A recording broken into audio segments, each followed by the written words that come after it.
नमस्कार. आज माझी आजी तुमच्या समोर एक कविता सादर करते या पुस्तकातून. पुस्तकाचे नाव आहे माझ्या ग अंगणात. कवयित्री मंगला पुणतांबेकर. चला तर मग सुरू करूयात. नमस्कार, मी मंगला पुणतांबेकर कवयित्री आहे. आपणासमोर एक छोटी कविता सादर करत आहे.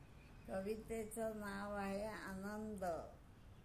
आनंद मुलांच्या यशाचा, आनंद पतीच्या बढतीचा, आनंद नव्याने मी शिकलेला नवकलांचा, आनंद जीवनातील काव्याचा, काव्यातून फुलणाऱ्या समृद्ध जीवनाचा, जीवनात केलेल्या त्यागाचा आणि त्यागातून मिळणाऱ्या साफल्याचा.